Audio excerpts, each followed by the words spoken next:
Y pues bueno, como vimos, muchachos, la clase pasada estuvimos revisando cómo era el contenido de la materia, ¿no? Vimos que la materia se llama estadística inferencial, es inferencial 1, y lo que vimos fue cómo representar la diferencia entre la estadística inferencial y la estadística descriptiva. Vimos la vez pasada que si tenemos una población, cualquier serie de datos que nosotros podemos considerar como una población, de esa población necesitamos algo que se llama una muestra representativa, ¿sí? Una muestra aleatoria y representativa. ¿Qué significa que sea una muestra aleatoria? Que de toda la población yo pueda utilizar varias características de las muestras que yo pueda representar. Una muestra, por ejemplo, puede ser que la saque de una muestra de por aquí, una muestra de por acá, una muestra de por acá, o sea, características que sean completamente variadas y que contengan lo que conforma toda la población. Entonces, eso sería una muestra representativa. Una de las diferencias es que si nosotros hacemos esa muestra representativa, los datos que analicemos de esa muestra, si los datos los vamos a referir, o sea, la respuesta que generemos, la conclusión que generemos de los datos, la referimos de nuevo a la muestra, entonces se trata de una estadística descriptiva. Pero si los datos que generemos de la muestra los referimos a la población, es decir, las características que tiene la muestra, son características que tiene toda la población, entonces estamos haciendo una estadística inferencial. Vamos a ir como a la estadística inferencial como aquella rama que estudia técnicas y procesos con el objetivo de extender y de generar la información de la muestra hacia la población, ¿vale? Entonces, esa sería una definición general de qué es la estadística inferencial y cuál es la diferencia contra la descriptiva, ¿sí? Entonces, bueno, algo vamos a revisar también, que ya la vez pasada, es que vimos métodos fundamentales de muestreo. Nosotros vimos que, por ejemplo, en las calificaciones que tuvimos del examen diagnóstico, vimos que hay algunas personas que sacaron 30, por ejemplo, otras personas que sacaron 50, otras que sacaron 69, que quedaron súper cerca del acreditable mínimo, ¿no? Algunos sacaron 70 y algo, varios sacaron 75, 80, 90, nadie sacó 100, por ejemplo. Entonces, ese tipo de gráfica que vimos en el formulario de Google nos permite ver pues cuántas personas acreditaron, cuántas personas no acreditaron, pero no nos da una tendencia de dónde está la mayor concentración de calificaciones. Para hacer eso, nosotros tenemos que hacer un tipo de muestreo que al momento de hacer ese tipo de muestreo nos puede dar este tipo de curva. Que damos este tipo de curva se llama curva normal, ¿vale? Bueno, para hacer eso nosotros tenemos que calcular la media de las calificaciones y ver que, por ejemplo, en nuestro grupo había una media, me parece, 75, aquí lo dejamos en 78. Pero lo que podemos hacer es revisar que si la media es 68, quiere decir que la máxima concentración de calificaciones se encuentra justamente aquí. ¿Cuántos sacaron 0? Pues prácticamente ninguna persona sacó 0, es decir, estamos muy pegados aquí al piso. Pero, ¿cuántas personas sacaron 20? También hubo pocas personas que sacaron 20. ¿Cuántas personas sacaron 40? Pues sí hubo algunas personas que sacaron 40. La mayor concentración estuvo aquí durante la media y tampoco hubo personas que sacaran, por ejemplo, 98, ¿no? Muy poquitas personas. Este tipo de distribución no permite generalizar o permite sacar mucha mejor información a partir de una media, ¿vale? En este caso sería la media poblacional, que la vamos a referir con la letra μ. Lo notamos. Aquí lo que te pedí yo investigar es cómo se calcula la media poblacional. La media poblacional, pues normalmente se refiere a o a la media nada más, se refiere a X testada, X barra, cualquiera de estas dos. Entonces, para la media poblacional, que de hecho es el mismo cálculo, que calcular cualquier promedio es el mismo cálculo, simplemente para referir que es una media poblacional, ocupamos la letra mu. Se lee de esta forma. También te pedí investigar de lo que vimos el semestre pasado, cómo determinar la varianza de una población. Existen dos tipos de varianzas, la varianza para las muestras y la varianza para las poblaciones. La fórmula cambia un poquito si lo vas a sacar de una muestra o si lo vas a sacar de una población. En este caso, tanto la que hicimos el semestre pasado como la que solicito en este momento, es una varianza poblacional.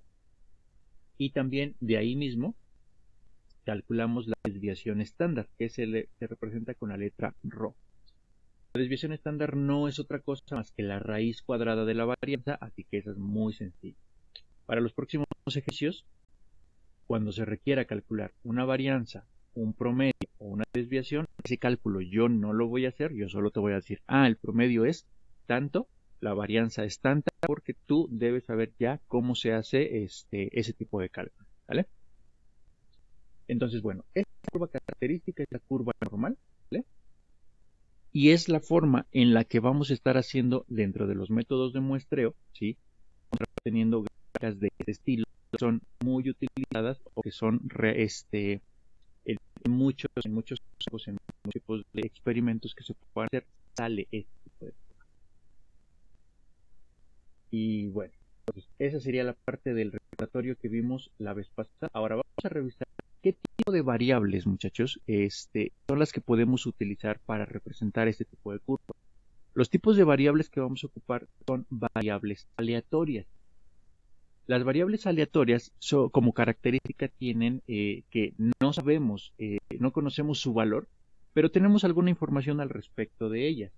Por ejemplo, ¿cuáles podrían ser variables aleatorias? Tú en tu campo, por ejemplo, que vas a hacer logística, por ejemplo, podríamos tener la temperatura del medio ambiente o la temperatura controlada de una habitación. Vamos a suponer, por ejemplo, que tú tienes una serie de piezas que necesitan una temperatura específica. Puede ser que sea la temperatura ambiente o que sea, por ejemplo, una temperatura de unos 5 grados. Vamos a suponer que necesitas resguardar una vacuna de COVID, ¿no? Por ejemplo. Entonces, a ti te digo, ¿sabes qué? Necesitamos guardar esta vacuna en un lugar específico.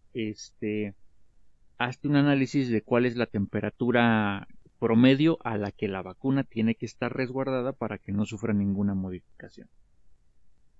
Tú ya hiciste tu análisis y tú determinas que la temperatura que necesitas, por ejemplo, sería de 5 grados, ¿sí? De 5 grados. Obviamente la temperatura del ambiente anda rondando los 20, 21 grados, entonces tú necesitas una habitación que tenga esa temperatura controlada.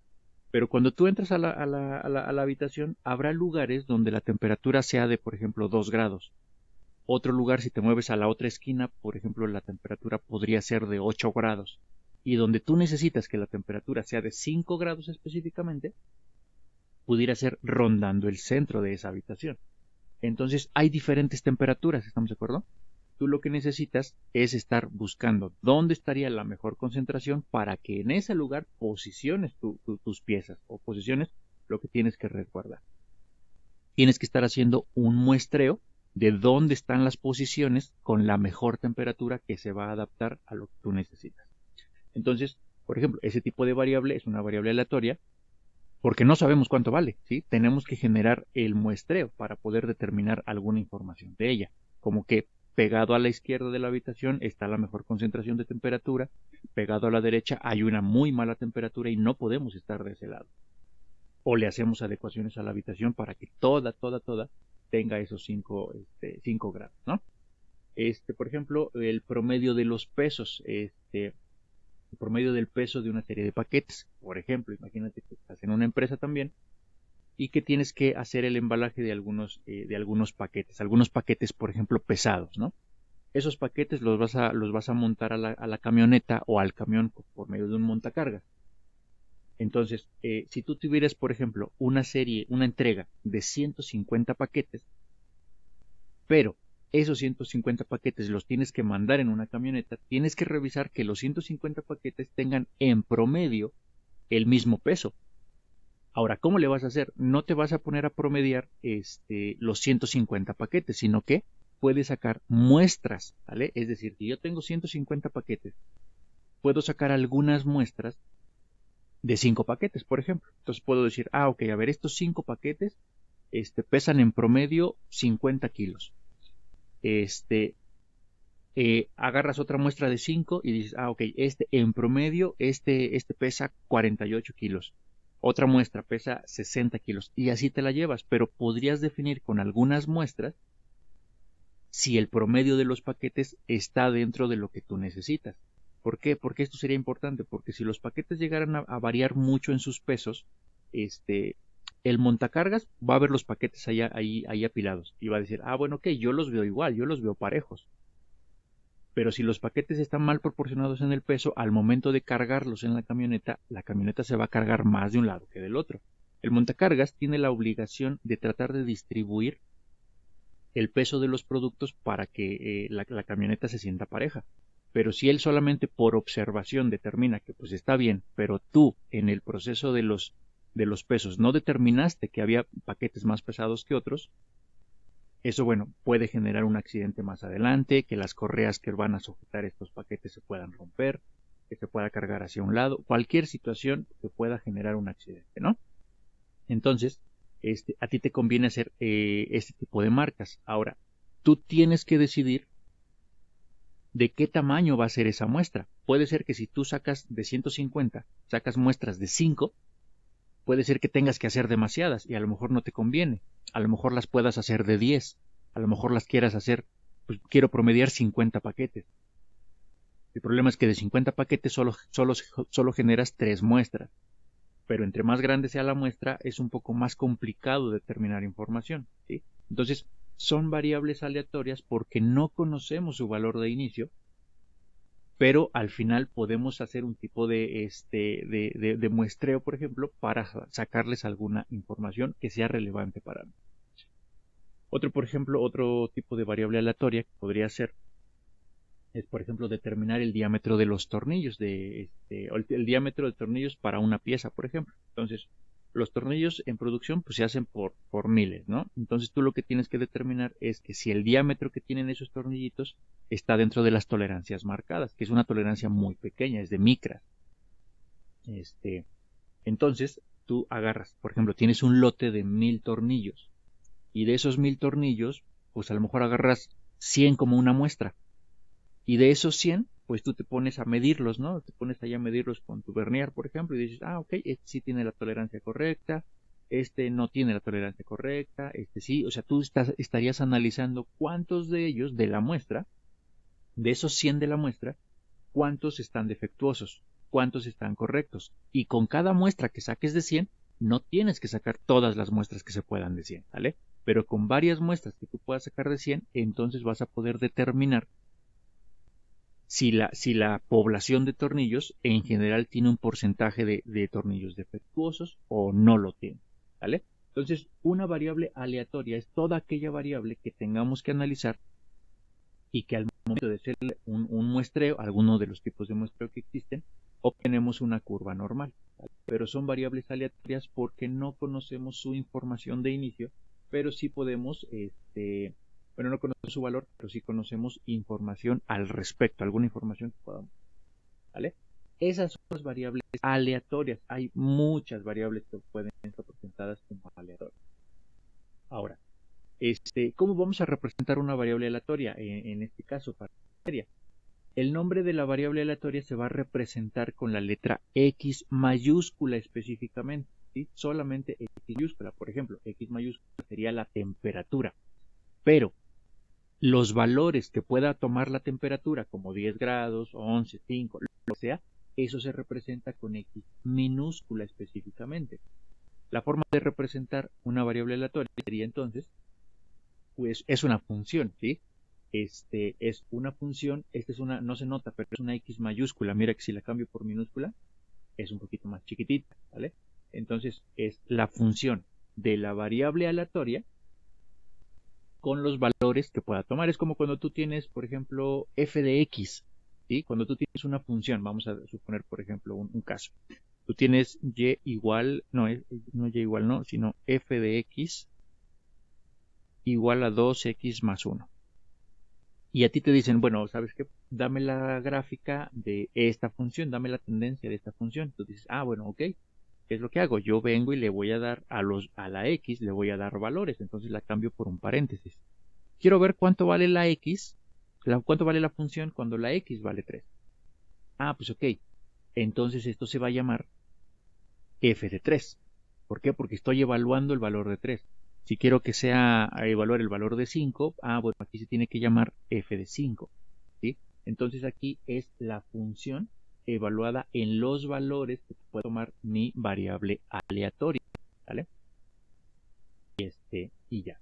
Entonces, es una función para una variable aleatoria y se representa entonces de esta manera, ¿no? La función con x mayúscula, que es la variable aleatoria, y x minúscula son los valores que puede tomar esa variable aleatoria, ¿vale? Y bueno, nosotros vamos a obtener lo siguiente, muchachos. Todas las funciones que correspondan a una variable aleatoria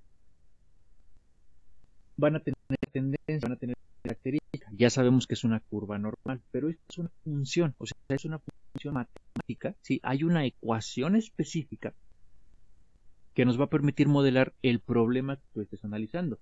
Esa función se va a llamar función de densidad de probabilidad. Justamente lo que tenemos hasta acá arriba. Esta es una función de densidad de probabilidad. La densidad no es otra cosa más que dónde está mayor concentrada cierta cosa. ¿Vale? Entonces la función de densidad de probabilidad lo que está diciendo es dónde se están concentrando las máximas probabilidades en lo que tú estés analizando. En este caso es con respecto a la media poblacional. Entonces, si esta curva normal, que es como tú también ya la conoces, es una función de densidad de probabilidad, pues le corresponde una función matemática. ¿Vale? Ahora, todo lo que se encuentra debajo de esa función, de esa función de densidad de probabilidad, en este caso por debajo son los valores que puede adoptar la variable aleatoria. Por ejemplo, la temperatura. Puede ser aquí 10 grados, 11 grados, 12, 13, 15, lo que sea, los valores de la temperatura que sean. Según el muestreo que tú hayas hecho, tú determinas, bueno, ok, para mi análisis de dónde tengo que resguardar esta vacuna, por ejemplo, resulta que entre una temperatura de 3 grados y una temperatura de 5 grados, ahí tengo las mejores probabilidades de que se encuentre en buenas condiciones durante mucho tiempo. Entonces, tú lo que verías es que en medio de tu gráfica, ¿sí? la curva normal o la función de densidad es simétrica o tiende a simétrica. Esto al centro, tú lo que tienes es la media poblacional o la media de las medias muestrales, que se va a representar con la letra mu, como vimos hace ratito. Entonces, cada uno de los datos que tengas en esta gráfica, entre más lejos se encuentre de la media, ¿sí? Entre más lejos esté de la media, eso genera una desviación estándar o un error, ¿sí? Entre más lejos, más desviación vas a tener. Si los datos se ajustan mucho cerca de la media, entonces tu desviación sería mucho más pequeña. Y justamente lo que buscamos es que la desviación pueda ser lo más pequeña posible, ¿vale? Lo que está de color verde es el área bajo la curva, el área bajo la función que se puede calcular pues únicamente con integrales, ¿vale? Entonces, si esto es una función matemática y tú necesitas encontrar la probabilidad, el área que se encuentra debajo es la probabilidad de ocurrencia de ese evento. Entonces, si tengo una función matemática, pues la integro de un intervalo a un intervalo B, y lo que tenga yo sombreado es el porcentaje de la probabilidad. Si yo integrara toda la función desde menos infinito a más infinito, o sea, tomando de verde todo lo que está debajo de la curva, el resultado que te vas a encontrar es un valor numérico igual a 1. ¿Por qué? Porque las máximas probabilidades de que algo suceda son del 100%. Pero los resultados que vas a obtener te los vas a obtener en decimales únicamente. ¿Sí? Entonces,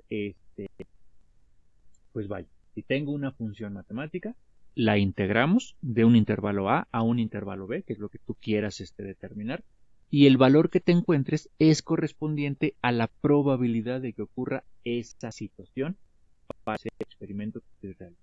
¿Vale?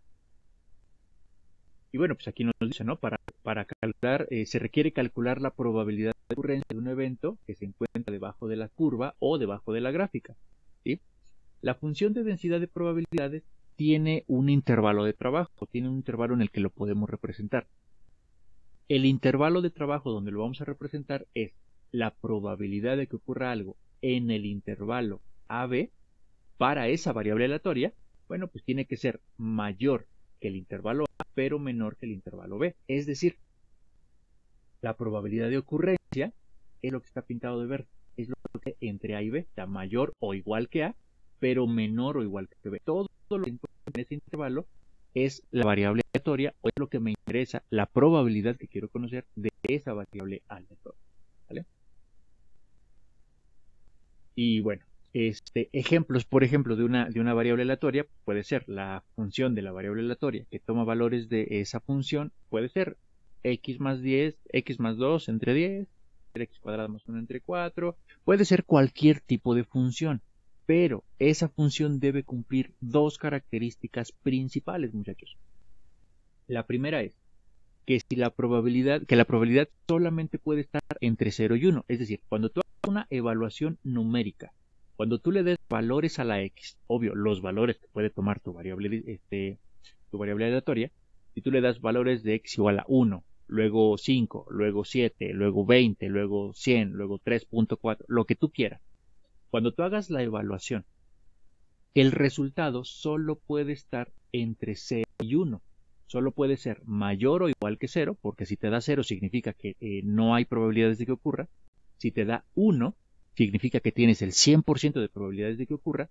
Y cualquier otro valor en decimal entre 0 y 1 es ese porcentaje de probabilidad. Entonces, la función específica que sea una función de densidad de probabilidad solamente puede estar entre 0 y 1. Entonces se representaría de esta manera. La segunda condición que debe cumplir es que una vez que yo haga todas las evaluaciones, yo ya tengo la evaluación con 1, la evaluación con 2, con 3, con 4, con 5, lo que sea. Cuando yo sume todas esas probabilidades, pues entonces como resultado final solo puedo obtener valor de 1. No puedo obtener menos, no puedo obtener más. Solamente 1. ¿Por qué? Porque estoy sumando todas las posibilidades. Y todas las posibilidades siempre van a ser el 100%. Por ejemplo, caso súper sencillito, ¿no? Lanzas la moneda, ¿no? Este caso es así súper básico. Lanzas la moneda al aire y solo tienes dos posibilidades. O va a caer águila o va a caer sol. Si te cae águila, tienes una de dos. Si te cae sol, también tienes una de dos. La suma de todas las posibilidades, pues solo es un medio más el otro medio, y ya, no puede haber otra ocurrencia. Entonces la suma de ellas es un 100%, es un 1. Lo mismo pasaría con un dadito. Si tú lanzas un dado, solo te puede caer 1, 2, 3, 4, 5 o 6. O sea, cada una tiene una posibilidad de un sexto. Cuando sumas todas las posibilidades, llegas al 100%, ¿no? O al entero, que sería lo mismo. Entonces, por ejemplo, ¿cómo le voy a hacer para determinar si alguna función de probabilidad es correcta o no es correcta? Por ejemplo, tenemos esta función, dice, determina si la siguiente función corresponde a una función de probabilidad. ¿Cómo le voy a hacer? La función dice, no la puedo llamar por ahorita f mayúscula de la variable aleatoria, porque primero tengo que ver si es una función, si sí corresponde. Entonces, la función es x cuadrada más 5 entre 50. Me pudieron dar cualquiera, no importa. Pero me dicen que la tengo que evaluar o que la función toma valores en x1, 2, 3, 4. Bueno, pues ¿qué es lo único que voy a hacer? Voy a sustituir esos valores que toma de x dentro de la función con 1, con 2, con 3 y con 4 y hago los cálculos. 1 al cuadrado más 5 entre 50, me da esto. 2 al cuadrado más 5 entre 50 me da esto. Observa que todos los resultados que obtenemos están entre 0 y 1. De hecho vale 0.12, 0.18, 0.28, 0.42. Te pudo dar alguna que fuera 0.99, por ejemplo, pero está entre 0 y 1 únicamente. Entonces, cada una de estas pues nos dio eso. Entonces, cuando yo hago la suma de estas cantidades, ¿sí? Y yo hago la operación de suma de estas cantidades, pues si el resultado numérico me da un valor de 1, entonces se trata de una función de densidad de probabilidad, es decir, se ajusta a una curva normal. Entonces, por ejemplo, tenemos aquí punto 12, luego más punto 18, más punto 28, más punto 42. Y ahí está, mira. Entonces, en este caso, para este caso nos da un valor de 1. O sea, que ya la podemos escribir así y se trata de una función de densidad de probabilidad, o sea, una de estas, ¿sí? Se trata de una de estas que estaríamos viendo. Entonces, así, cada vez que tú tengas una función y necesites determinar si se trata de una función de densidad, pues lo que tú vas a hacer es esto, ¿no? Evaluar los valores que puede tomar tu variable aleatoria, tu supuesta variable aleatoria hasta este momento, y si cumples dos condiciones, entonces es una función de densidad, ¿sí? Cumple estas dos condiciones, que cada resultado salga entre 0 y 1 y que la suma de todos los resultados dé 1 como total. Una distribución de muestreo, muchachos, es un histograma, como lo que vimos en el examen diagnóstico. Un histograma son una serie de barritas, pero esas barritas guardan intervalos, no nada más es un solo dato, a diferencia de una gráfica de barras, que solamente es un dato y pues ya, eso es todo. Un histograma son barritas también, pero cada barra guarda un intervalo de trabajo. Entonces, la distribución de muestreo es una distribución, o sea, distribución tal vez tal cual dice, o sea, cómo los voy a distribuir, cómo los voy a estar acomodando, ¿vale? Es una distribución, o sea, un histograma es una distribución de todos los valores posibles de un estadístico, pero es un estadístico muestral. Recuerda esto, toda la información la vamos a sacar de una muestra representativa, de un estadístico muestral para un tamaño n. Ojo, las muestras las vamos a tratar con la letra n minúscula y la población, o sea, todos los elementos que yo esté analizando van a ser n mayúscula. Por ejemplo, tenemos distribución de muestreo de la media, tenemos distribución de muestreo de la proporción, tenemos distribución de muestreo de la varianza. Ojo que aquí es muy importante que para que ustedes comprendan los conceptos mucho más fácil, pues deben tener muy claro el concepto de qué es una varianza, ¿vale? De la proporción es muy fácil de entender. Y de la media, pues tal cual se trata. Cuando hablamos de la media, hablamos de promedios. Por ejemplo, lo que te decía hace ratito de los paquetes de embalaje, ¿no? Por ejemplo, tú tienes los pesos promedio para hacer el embalaje. Tú tienes tu población de 150 paquetes. Y tú dices, ok, a ver, por ejemplo, ¿cuántas muestras puedo sacar? Tengo 150 paquetes y voy a promediar paquetes de 5, pues entonces por ejemplo, yo diría que puedo sacar 30 muestras. A ver, ok, ¿me conviene sacar 30 muestras? A lo mejor son pocas. Si son pocas, a lo mejor no puedo promediar de 5 paquetes, a lo mejor puedo promediar nada más de 3, por ejemplo, ¿no? Paquetes de 3 únicamente, entonces me da 50 muestras, ya son muchas más muestras. Entre más muestras tú puedas generar, mucha mejor información vas a sacar de tu distribución de muestreo. Ojo, cada muestra que analices, vamos a dejarlo con las 5. Yo voy a analizar paquetes de 5. ¿Por qué? Porque tómalo en un entorno real. Si tú tienes 150 paquetes, ¿quién va a sacar los promedios? Tú vas a sacar los promedios de esos 30 paquetes. Tienes que designar cierto número de personas para que lo hagan, ¿no? Si lo vas a hacer tú, pues te va a consumir demasiado tiempo y tú tienes otras actividades que hacer. Entonces, ¿cuántas personas voy a designar para esta actividad? 3 personas, 5 personas. Voy a destinar más, pero me conviene destinar más. ¿Tengo suficiente tiempo para poder destinar tanto número de personas? Son muchas variables que tienes que estar tomando, ¿no? Entonces te digo, entre mayor número de muestras tengas, tu información va a ser mejor. El análisis de cuántas muestras me conviene, bueno, pues eso es otra historia.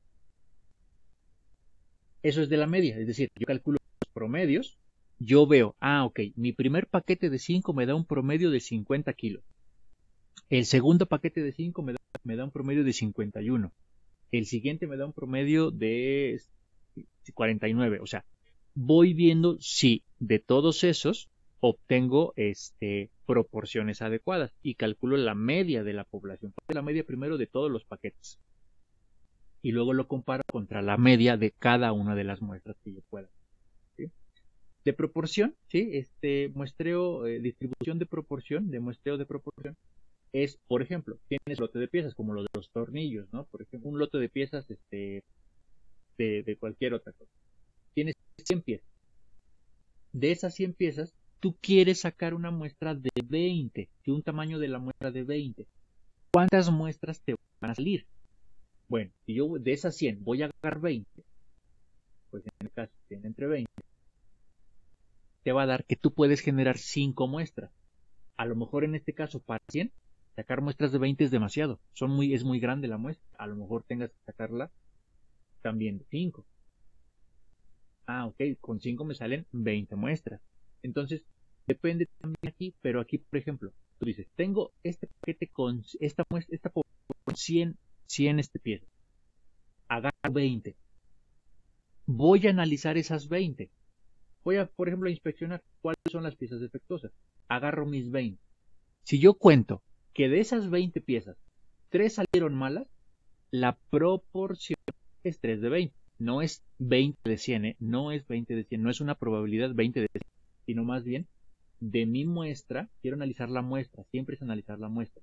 De mi muestra de 20, ¿cuántas salieron malas? Ah, 3, pues entonces 3 de 20. Que si tú lo traduces a un porcentaje, pues es el 15% de la muestra, no de la población. 15% de la muestra que está defectuosa. Ah, ok. ¿La siguiente muestra será igual? Ah, bueno, voy y agarro otras 20. Resulta que de esas otras 20, a lo mejor nada más me salió una defectuosa. Calculo el porcentaje de 1 de 20 y entonces así voy sacando varias muestras, ¿sí? Y todas esas muestras que vayas calculando se van a ir distribuyendo en una gráfica. Si esa gráfica adopta una curva como la que vimos, es una función de densidad de probabilidad, ¿sí? Y bueno, así analizar las demás. Eso es un muestreo de proporción, porque estoy viendo, el 20%. Tú en tu mente dimensionas que 20% pues a lo mejor es poco, depende del contexto. Que a lo mejor la proporción es el 80%. Híjole, la mayoría de las piezas están defectuosas, hay un problema con la máquina. Y así, ¿no? Ese sería de la media, de sacar promedios, de proporción, sería de ver qué porcentaje me puede generar un problema o no me puede generar un problema. Y de varianza, por ejemplo, aquí es la de los tornillos. Tú tienes un lote de 1000 tornillos.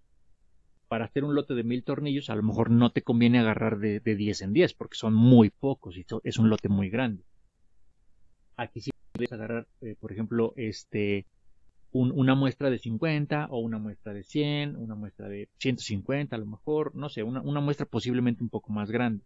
Y bueno, por ejemplo, lo que tú quieres analizar de esa muestra es que tengan el diámetro adecuado, que estén dentro de la tolerancia adecuada. Es decir, que pudieran tener errores, ¿sí? Cierto margen de error en la construcción de la pieza, en esa tolerancia, ¿no? Entonces, si yo hago un tamaño de muestra de 50, ¿cuántas muestras voy a sacar? Si en este caso mi lote tiene 1000 entre 50, mira, saco 20 muestras. ¿Me conviene sacar 20 muestras? Podría ser que sí, a lo mejor son muchas. A lo mejor quiere sacar muestras de tamaño de muestra de 100. Ah, mira, pues solo me salen 10. Depende mucho de lo que tú realmente necesites el tamaño de la muestra. Pero eso sí, tómalo siempre en cuenta. Entre más muestras tengas posibilidad de obtener, la información que generes de ello va a ser mucho mejor, ¿sí? La desviación estándar, ¿sí? El promedio de los errores va a ser mucho más pequeño, y justo lo que buscamos es que sea más pequeño, ¿sí? Entonces, estos son los tipos de distribuciones que vamos a poder encontrarnos, ¿sí? De la media, de proporción y de la pues, vamos a ver también cuáles son ahora sí los tipos de muestreos que podemos encontrarnos, los que más se van a utilizar. Recuerden que ustedes en su materia según decía el programa, que en investigación de operaciones es donde ustedes mayormente van a ocupar este tipo de análisis, de muestreo. Entonces, vamos a tratar de analizar lo más que se pueda, las técnicas que se puedan. La primera técnica de muestreo, que es la que vamos a empezar a hacer más adelante, es la distribución muestral de la media, que como el nombre te lo indica, dice cómo se van a distribuir las muestras pero ya promediadas, ¿sí? Una muestra ya promediada. Todos los promedios de esas muestras, ¿cómo se distribuyen? El propio texto te lo indica, te está diciendo qué es. Esa distribución muestral de la media se representa por medio de una tabla de valores, se llama tabla Z o tabla normal, que es lo mismo. Entonces, tú haz de cuenta que haces tus cálculos, generas tu función de densidad y en el intervalo que tú quieras trabajarlo, ya hay una tabla que te dice en ese intervalo cuánto vale. Leer la tabla tiene su chiste. Hay que tener mucho cuidado con cómo leer los valores. Pero ya vienen ahí las probabilidades. También, si tú te complicas mucho y dices, híjole, yo no le hallo a la tabla y mejor lo quiero encontrar de otra manera, pues agarras la función de densidad de probabilidades, ¿sí? La función matemática, y la integras del intervalo A al intervalo B y te va a decir lo mismo que si estuvieras leyendo la tabla. Obviamente, cuando te digo la integras, no quiere decir que la vas a integrar a mano, o como en cálculo integral que te ponías a resolver la integral. No es así. Aquí lo que nos interesa es saber el resultado, no evaluar si sabemos hacer integrales. Ya hay programas que nos van a hacer la integral. Tú solamente tienes la función, metes el intervalo, metes datos principales como la desviación estándar, como el tamaño de la muestra, por ejemplo, y la metes al programa y te va a decir, sí, mira, el resultado es .86, el 86% de ocurrencia. Y ya, eso es todo. Eso te evita leer la tabla, pero vamos a analizar las dos formas y la que a ti mejor te acomode, pues es la que te vas a quedar. ¿Vale? Entonces, esa es la distribución, la que vamos a ver, la distribución muestral de la media. Se va a referir a la tabla Z o a la tabla normal, que son lo mismo. También tienes, por ejemplo, la distribución muestral de la diferencia de medias, que es una variación de la de aquí arriba. Entonces, también trabaja con la tabla Z. La tercera técnica de distribución muestral es la distribución muestral de la proporción, como la que vimos hace ratito, la que me habla de un porcentaje. También trabaja con la tabla Z. La distribución muestral de la diferencia de proporciones, justamente que la diferencia pues, te habla como de una resta, ¿no? Resta de proporciones, también con la tabla Z. Tenemos también la distribución de Student. ¿Sí? La distribución de Student se utiliza para muestras pequeñas, regularmente para muestras menores que 30. Si en cada uno de los análisis que hiciste aquí arriba te salen muestras menores que 30, ¿sí? O sea, analizarlo menos de 30 veces, pues la que te conviene utilizar es la de Student. ¿Vale? La vamos a ver más adelante. También tenemos la distribución muestral, pero de las varianzas, ¿sí? La de los errores. Entonces, la distribución muestral de la varianza se aplica con la tabla chi cuadrada, y cuadrada, y se representa de esta manera, ¿sí? Así está representada. Pero es chi cuadrada o pi cuadrada. Esas son para muestras grandes. Y listo. El 7 es la distribución muestral de la relación de varianzas. Aquí dice distribución de la diferencia, distribución de la diferencia. Aquí dice distribución de la relación. La diferencia que hay entre la diferencia y una relación es que la otra no es una resta, no es una diferencia, sino que es una división. ¿Sí? La relación es una división para poderlas comparar. Y estas son las técnicas de distribución de muestreo que tenemos que ver. Una vez que ya vimos cómo se comporta esta gráfica, que ya vimos qué tipo de variables son las que utilizan, de dónde a dónde es el intervalo de trabajo, ya vimos cuáles son los mecanismos, ya podemos empezar a ver algunos de los ejercicios. Vamos a hacer distribución de muestreo con reemplazo, ¿sí? Distribución de muestreo con reemplazo. ¿Qué quiere decir con reemplazo? Que cuando tú sacas la primera extracción, calculas la probabilidad que hayas obtenido y regresas el elemento al conjunto y lo vuelves a repetir. Eso significa con reemplazo. Dice, de una población de fulanitos con sus distintas edades, verificar si se trata de una distribución normal. Verificar si se trata de una distribución de este estilo. ¿Sí? Una distribución con una curva normal. O sea, es una función de densidad de probabilidad. Entonces, para determinar eso, vamos a observar lo que nos están diciendo. Tenemos entonces a 4 personas. Una persona tiene 18 años, la otra persona tiene 20, la otra tiene 22 y la otra tiene 24. El tamaño de población, de mi población, pues es 4. Ahora, lo que voy a hacer es que mi tamaño de la muestra es de 2. Ahora vamos a ver qué significa que sea de 2. Mira, Lo primero que tenemos que hacer, paso número 1, es calcular la media poblacional. La media poblacional, si tú ya investigaste lo que te solicité la vez pasada, vas a ver que la media poblacional es esto, es un promedio normal, ¿sí? No es otra cosa más que un promedio. La sumatoria de todos los posibles valores dividido entre el total, ¿no? Pues en este caso, no lo voy a calcular porque eso tú ya lo sabes hacer. La media poblacional da 21, que no es otra cosa que 18 más 20 más 22 más 24 entre 4, eso me da 21. Mi media poblacional es de 21. Eso es lo primero que necesitas.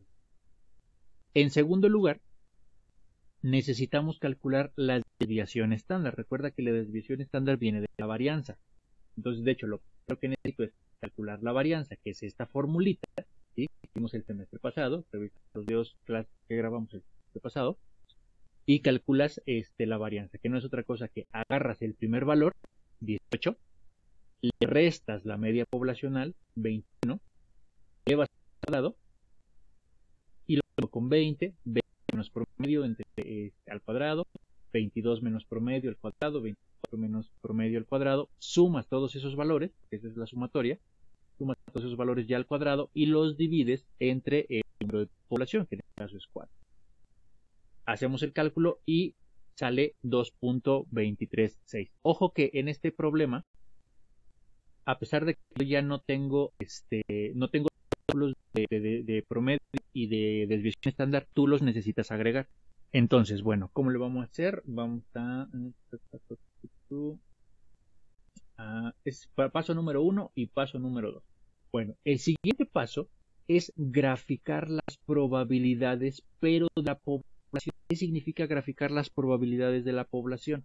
Significa que vamos a revisar esto. Mira, a ver, yo tengo estos 4 fulanitos y te digo, ok, tenemos que escoger a uno de ellos. ¿Cuál es la probabilidad de sacar a alguien que tenga 22 años? ¿Cuál sería la probabilidad de obtener a alguien que tenga 22 años? 25%, un cuarto. Ajá, excelente. ¿Cuál sería la probabilidad de sacar a uno que tenga 18? Cada uno tiene la misma probabilidad, ¿estamos de acuerdo?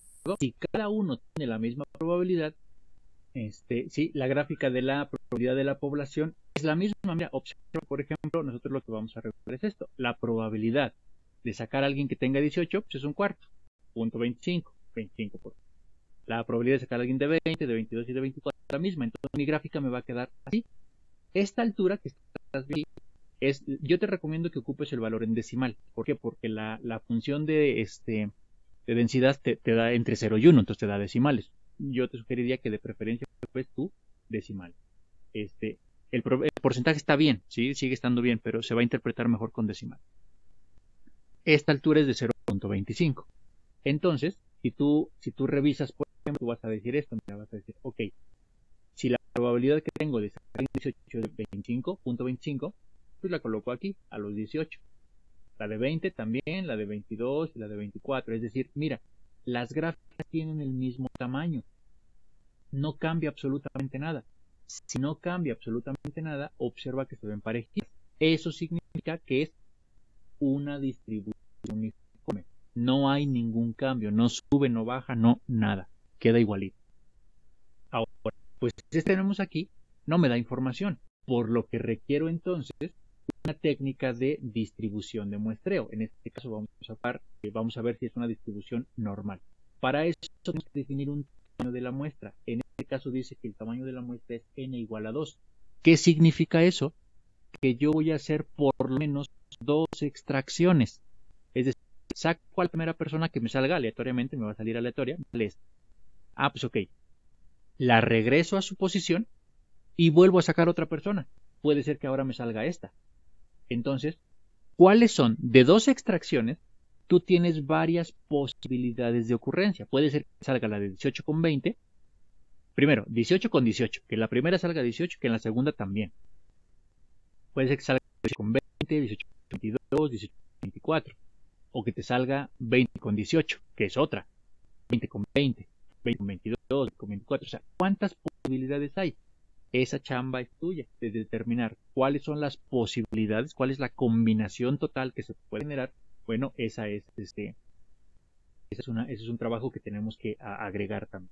Entonces, mira, como vemos, la gráfica de la población, la gráfica de probabilidades de la población es uniforme, no me da suficiente información, entonces tengo que hacer otra cosa. Nos pasamos al siguiente paso, que sería hacer la distribución de muestreo con una muestra igual a 2, es decir, se hacen dos observaciones. En esta tabla, tú tienes que hacer una tabla siempre, dependiendo de lo que estés analizando, tú tienes que hacer una tabla con todas las posibilidades que pueden ocurrir. En este caso, la observación 1 la puedo dejar en esta columna y la observación 2 la puedo dejar en esta fila. De aquí voy a ver todas las posibles combinaciones. Es una forma, digamos, que más sencilla de que puedas ver cuáles son las posibilidades. ¿Por qué? Porque en la observación 1 me puedo sacar a alguien de 18 y ya, lo regreso.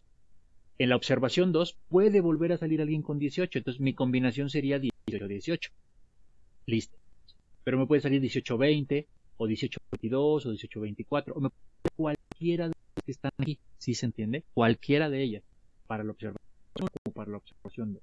Cualquiera de ellas. Estas son todas las opciones. Ah, bueno, dice, hacer una distribución de muestreo con un n igual a 2. Si fuera una muestra más grande, n igual a 3, pues tú podrías sacar ¿qué? Primero 18, luego 18 y luego 18. Y listo, ya está bien. Pero puedes sacar a alguien que tenga 18, 18, 20, 18, 18, 22, 18, 18, 24, o 18, 20, 18, 18, 22, 18. ¿Sí me entiendes? Hay más posibilidades y tienes que generar una tabla para saber cuántas hay en total, para observarlas. Entonces, sería el número 4 es eso, hacer la distribución de muestreo, que sería el siguiente paso. Ahora, calcular los promedios de las medias muestrales. ¿Qué son las medias muestrales? Estas son las medias muestrales. Voy a calcular sus promedios. Entonces, ¿qué voy a hacer? Digo, no las puse usadas, ¿no? ¿Qué voy a calcular? 18 más 18, pues entre 2, porque solo son 2. 18 más 20, entre 2. 18 más 22, entre 2. Cada una de estas, entre 2. Esos son los pequeños promedios. Esos van a ser los promedios de las medias muestrales. En este caso, cada uno de ellos me va a dar un promedio. En este caso, la primera, su promedio es de 18. La segunda, su promedio es de 19.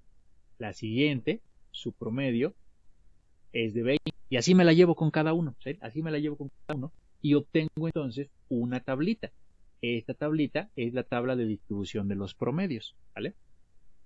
Entonces, pues ya quedó. Así se vería. Promedio de estos dos, 18. Promedio de este con este, 19. Y así todos los promedios. Observa que ya no hay 4 elementos como tenía originalmente en la tabla. ¿Sí? En la tabla de población. Eran 4 nada más. Aquí pudimos sacar para 2 extracciones, ¿sí? Para hacer el evento 2 veces, sacamos ahora 16 elementos. Ya son muchos más. ¿sí? Y son promedios. Entonces, eso es una diferencia. Tu siguiente paso entonces tendría que ser calcular la probabilidad de las medias muestrales. Así como calculamos la probabilidad de la población, ahora tengo medias muestrales. ¿sí? Pues tengo que calcular la probabilidad de las medias muestrales. Y eso no es otra cosa que decir nada más. Oye, ahora, con los que tengo aquí en mi tabla, decimos, ¿cuál es la probabilidad de haberlo hecho 2 veces y que me salga gente de 18? 1, entonces tú vas a decir, pues ok, la probabilidad de sacar a alguien de 18 ya con todo el experimento hecho 2 veces es 1 de 16. Ok, 1 de 16 me da 0.0625, 6.25%. Cuando yo lo hago 2 veces, tengo el 6.25 de probabilidades de sacar a alguien que tenga 18 años. Y de elegir alguien que tenga 19, pues hay 2 repeticiones de 19. Ok, tengo el punto 125. 12.5% de probabilidades. Es más, hay más posibilidades de sacar a alguien de 19 que alguien de 18. Y así, mira, las probabilidades las vamos sacando de la propia tabla, ¿vale? De la propia tabla. Y y ahora aquí las observamos, ¿no? De sacar a alguien que tenga 20 años, pues son 3 de 18, 18%, 3 de 16, 18%. De sacar a alguien de 21, mira, es 4 de 16, 25%. Y después empieza a disminuir. Ok, gráfico. Desde 0 hasta el máximo, 0.25. punto 5, punto 10, punto 15, punto 20, punto 5. Y mira, aquí lo graficamos, observa la tendencia de los rectangulitos. Probabilidad de sacar alguien que tenga 18, punto 626, punto 25. Y aquí es el 5%. ¿Sí? Y aquí es el 5%, ligeramente para arriba. Y aquí es el 12.5% de 19, es ligeramente para arriba. Toma la gráfica, la distribución aquí de los valores. Mira, la de población era 18, 20, 22 y 24. ¿Por qué? Porque ese era el dato original. 18, 22, 24. Al momento de hacer de calcular el promedio de las medias muestrales, me salieron valores de 18, 19, 20, 21, 19, 21, y si tú analizas toda la tabla, va desde 18 hasta 24, pero va en 1, por eso tenemos que colocarlo así, ¿vale? Entonces ya, cada uno de los triangulitos se ve así, pues yo le agregué nada más la línea para que veas, ¿sí? Para que veas que sí se trata de una distribución normal. Mira, tiende a acomodarse en una distribución normal. Por lo tanto, decimos, la distribución ya no es uniforme, ahora es una distribución normal. Por lo tanto, sí se trata de una distribución normal, porque esa fue la pregunta. Averiguar si el ejemplo se trata de una distribución normal. Sería una función de densidad de probabilidad. ¿Sí? Entonces, el paso 7 y 8 ahora es calcular la media de las medias muestrales. ¿Cómo calculo el medio? O sea, el promedio. Calcular el promedio de las medias muestrales. ¿Quiénes son las medias muestrales? Pues estas. Calculamos el promedio de esto. ¿Cómo se calcula el promedio de esto? Pues 18 más 19 más 20 más 21 más 19 más 20 más 21 más 22 más 10 más 20 más todo esto. La suma de todo es dividido entre 16. Eso me va a dar la media de las medias muestrales. Eso se va a representar ahora en esta fórmula. Checa que hace ratito era la media poblacional era mu, pero ahora le tengo que agregar este dato para saber que estoy calculando la media de las medias muestrales. X barra X testada significa promedio. ¿Promedio de quién? Promedio de las medias muestrales. Pues ahora ya no es X sub I, ahora es X de las medias muestrales. Esta n ya no vale 4, ahora vale 16. Entonces, cuando yo aplico esta fórmula, sumo todos esos valores, 16 valores, me va a dar una media de las medias muestrales de 21. No sé si te acuerdas, pero mu de esta tabla me dio 21. Y la media de la población, la media de estos 4 nada más, también me dio 21. Eso es una característica que debe suceder. Tanto la media de la población como la media de las medias muestrales tiene que ser idéntica, ¿sí? Tiene que ser igual. Eso siempre va a suceder. Entonces, en este caso, pues ya se presentó el caso, ¿sí? Ya calculamos el promedio de las medias muestrales y dio 21. Pues listo, ya estuvo. Ahora calculamos la desviación, la varianza, pero la varianza de quién?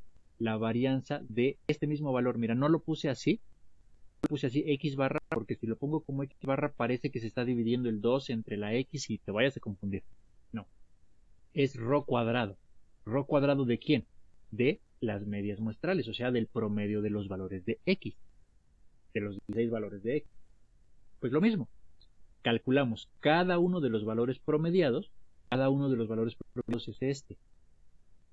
Es cada uno de estos, 18, 19, 20, 21, hasta llegues a 24. Entonces tú tendrías 18 menos este promedio, 18 menos 21 al cuadrado, 19 menos 21 al cuadrado, 20 menos 21 al cuadrado, así con los 16 elementos.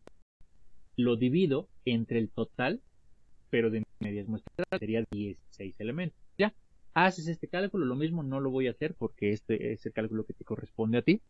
Este tampoco, pero hay que agregarlos, está muy sencillo. Y resulta que la varianza, ¿sí? La varianza me da cierto valor que no anoté, ¿sí? Pero me da algo. Y recuerda, la desviación estándar no es otra cosa más que la raíz cuadrada de la varianza. Entonces, cuando yo tenga este valor, le saco la raíz cuadrada y lo que estoy obteniendo es la desviación de las medias muestrales. La desviación de las medias muestrales me va a dar esto, 1.58. ¿Qué quiere decir esto? Que cada una de las muestras en promedio se está desviando esto de la media, del valor de 21. Vamos a acomodarlo para que se vea en la gráfica. Recuerda, desviación, media de las medias muestrales 21. Varianza de desviación estándar de las medias muestrales 1.58. Esta es la desviación original, la que calculamos hasta arriba al principio. 2.23, mira, es mucho más grande. Es más grande. Pues vamos aquí tantito a la tabla.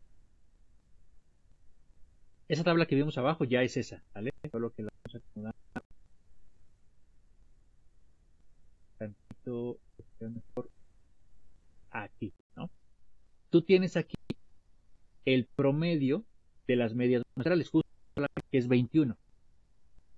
Quiere decir que la primera desviación estándar, la de la población, la que nos dio 2.23, quiere decir que tiene una desviación en promedio de la media. Se desvía la media 2.23 unidades.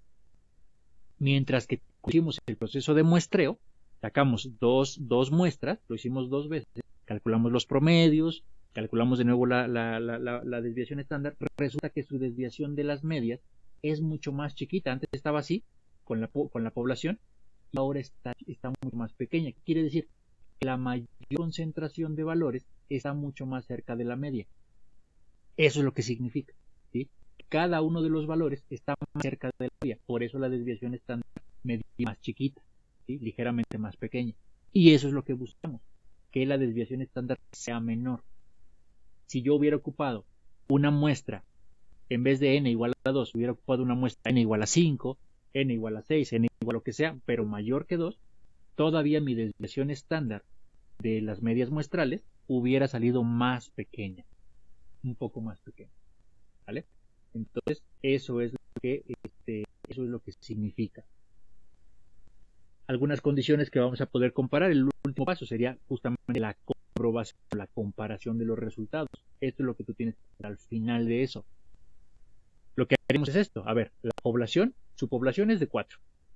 Mientras que la población de las medias muestrales es de 16. Tengo más elementos. La media poblacional es de 21. La media de las desviaciones, de la media de las medias muestrales también es 21. Esa es una condición que siempre va a suceder.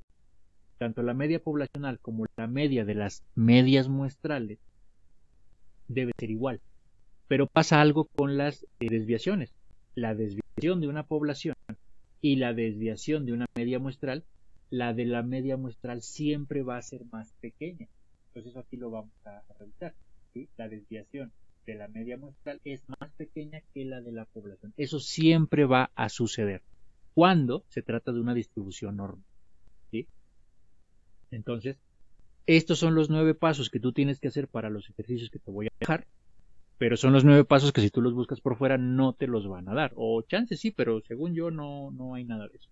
Entonces, aquí está como un poquito más, está un poquito más desmenuzadito, ¿no? Lo traté de acomodar lo mejor que se pudiera para que tú pudieras comprender cada uno de los pasos que se debe hacer. Ojo, hasta aquí solamente determinamos que sí se trata de una distribución normal, pero no hemos calculado la probabilidad de ocurrencia. No sabemos qué probabilidad hay entre el intervalo A y entre el intervalo B, o sea, cerca de la media.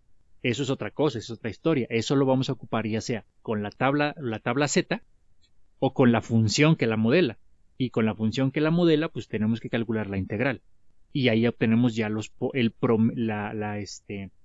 la probabilidad en ese intervalo. Eso todavía no lo hemos hecho, pero no lo vamos a hacer todavía porque primero quiero que aprendas a hacer este proceso de determinar si se trata de una ¿cómo se llama? De una distribución normal, o sea, de una curva normal, ¿vale? Una función de densidad de probabilidad que existe en este caso. Ahora, algunas características peculiares del proceso de muestreo, de este proceso de muestreo. Esto lo voy a marcar como un pequeño subtemita o algo así, porque es como un titulito, ¿no? Un subtítulo. Bueno, las características que te va a pasar es lo que vimos aquí en la comprobación. Número 1. Diferentes muestras del mismo tamaño me van a producir diferentes medias muestrales. Eso que yo te aquí lo hicimos 2 veces. Y con 2 veces me dio esto. Una más pequeña que el error de acá. Si yo lo hago con una muestra de 5 repeticiones o con 8 repeticiones, pues va a dar todavía un valor todavía más pequeño. A lo mejor no mucho más pequeño, pero sí más pequeño todavía que este propio. Y ya. Dice aquí, la segunda peculiaridad o la segunda característica es que el error estándar de los promedios, ¿sí? O sea, el error de las medias muestrales, también se puede calcular con esta formulita. Jejeje. Aquí hay 2 opciones. Tú tienes siempre varias opciones. Si tú calculas, si tú ya tienes la desviación estándar de la población y ya sabes qué tamaño de muestra ocupaste, pues basta con que hagas este cálculo tan sencillo y vas a tener exactito lo mismo que aquí, pero este que aquí lo calculaste con estas 2 de color verde. Calculaste la varianza, todo el proceso de los 16 datos, que es un chorro de trabajo, le sacaste la raíz y tuviste esto. Ah, bueno, pues resulta que si se trata de una desviación, que si se trata de una distribución normal, la puedes calcular tan fácil como la fórmula, haces esta sustitución y te da exactito lo mismo. Entonces tú ya tienes tus dos opciones, pero esta solo la podrías aplicar cuando ya determinaste que sí se trata de una distribución normal, o sea, cuando llegaste a esta gráfica. Si tú ya graficaste con este y ya viste que sí se ve este tipo de curva, ah, ok, perfecto, puedes aplicar esa fórmula.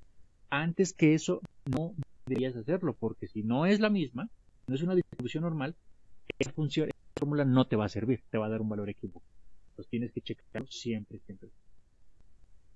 Y ya finalmente para finalizar la interpretación de este problema, lo que vas a ver es esto. Dice, si se incrementa el tamaño de la muestra, para el mismo problema, o sea, lo hicimos 2 veces, lo hacemos 10 veces, lo que quiere decir es que el error estándar de las medidas muestrales siempre va a ser más chiquitito. Por ejemplo, yo el problema, checa la verde, ¿sí? La verde es la que hicimos ahorita, con 2 muestras. Puede ser un tamaño de n igual a 2, 3 o 4, lo que sea. Pero si lo hubiéramos hecho más veces, si lo hubiéramos hecho por ejemplo con una muestra de 10, 20 o 30, nuestra misma gráfica, la misma gráfica verde que hicimos arriba, la de los rectangulitos en esta curva normal, es un poco más alta, pero los valores se ajustan mejor, es decir, mi desviación de las medias muestrales es más chiquita. Esta es la desviación que hablamos, la de 1.58. Para muestra de 2, la gráfica es chaparra, es un poquito más planita, y los valores están un poquito más lejanos de la media de las medias muestrales, obvio. Bueno, que coincide con la media poblacional, entonces, pero es con respecto a la media de medias muestrales. Pero si yo hago un tamaño de muestra con n igual a 5, 10 o lo que sea, o sea, lo hago muchas más veces, mis valores de la desviación se van a ajustar todavía mejor, o sea, van a estar más pegados a la media. Y eso es lo que buscamos. Solo que a veces por cuestiones de tiempo, por cuestiones de administración de recursos o de manejo de tiempos, todo lo que tú le quieras agregar en tu entorno de trabajo, no siempre te va a permitir hacer un muestreo tan grande, tan minucioso. Entonces hay que simplemente sacar una muestra que sea lo suficientemente informativa, pero no lo suficientemente pequeña como para que me vaya a marcar mentira, ¿vale? Entonces, esa es la misma, esta es la misma gráfica, simplemente que si le damos más muestras, pues se va a ajustar mejor. Mira, es la misma con tamaño 2, pero la hago tamaño 10 o 20 o 30 o una muestra más grande. Ah, ok, se va a ver entonces, ¿vale? Esa es la peculiaridad que tiene este tipo de distribuciones cuando son normales.